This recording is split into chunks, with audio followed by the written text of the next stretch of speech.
Well, I think Shelley knew that there was something there because she had done the project in 2006 and found it so transformative. When I started out, I was just, trying to help a friend and didn't really realize the significance of it.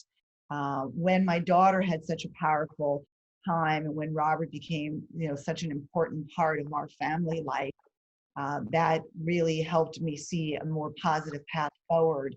But I think the first time I really knew that something was there was the day that we launched in 2016. And that was the first Saturday after Hillary Clinton lost.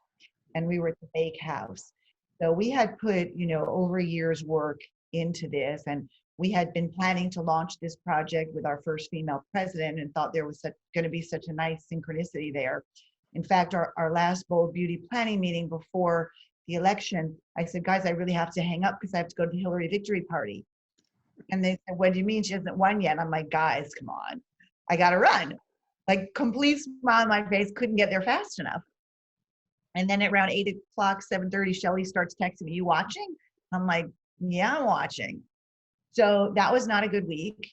And then when we were at the Bake House, I think that's when the protests were just starting and people were starting to fill the streets that Saturday. So I was standing there amongst all these incredible portraits, figuring no one will come. Who's going to come out today? We're all in a terrible mood. And if they try to come, there won't be any traffic. So I guess this was all for nothing. And I was really crestfallen. And the event was called for 6. And then at 5:45, a couple people showed. I was like, Miami early, that's unusual. And then more and more. And by 6 o'clock, we had probably 40 people there. And by the end of the night, we had many hundreds. So I think that was the first night when I thought, oh yeah, this might work. People had an amazing time. And it was an event unlike any other because we had 27 different women who have disabilities, or as my daughter prefers to say, different abilities. And each one was the celebrity. So they were standing by their pictures. They were mobbed by hundreds of people back in the good old days when you could see people. And lights were flashing everywhere. Everyone was taking pictures of all these women. The photographers were so happy to see their work so well received. The families were all there. It was truly a magical event. And lots of people spoke, and you heard those beautiful words in the movie from Robert Zuckerman. And I think, that was a real high for us.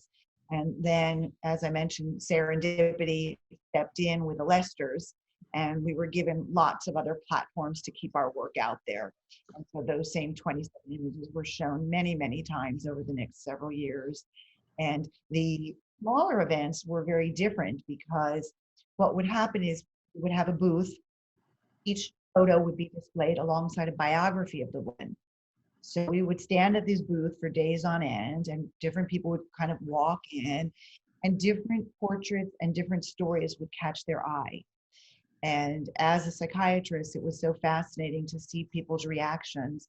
And then we would get to engage them and we would get to talk to them. And people started sharing stories because disability impacts everyone. It's not something that, doesn't happen. If we're all old enough, we're going to be lucky if we get to be disabled. So it's really a universal phenomena. And so people would come up and they would tell us, my grandson has this, or, my daughter has this, or one beautiful woman said, I'm starting to lose my hearing. And we happened to have Zoraida, our model right there, who was hearing impaired, and they talking and they bonded, and just incredible things were unfolding right in front of our eyes. One of the best moments was I was talking to a man. My daughter walked up and I said, this is my daughter, Joy. And he said, and he ran away. So I had no idea what happened. And a few hours later, his daughter came up to me and said, listen, I just wanted to tell you that I'm sorry my dad left, but he was so overcome with emotion because he didn't realize that was your daughter. And he has had her postcard up all year long looking at it because he's had family members dealing with cancer. And he kept your daughter's photo up to be inspired. And when he saw you there with your daughter, he was just so overcome by emotions, he had to walk away. So it's been really, the most meaningful thing that I've had the opportunity to partake in a fairly long career at this point. So I know it needs to carry on and to continue and to get bigger, and we need to touch more lives. And I think COVID has really given us an opportunity to see how much health matters, and that health issues are not something that any of us are immune from, pun intended.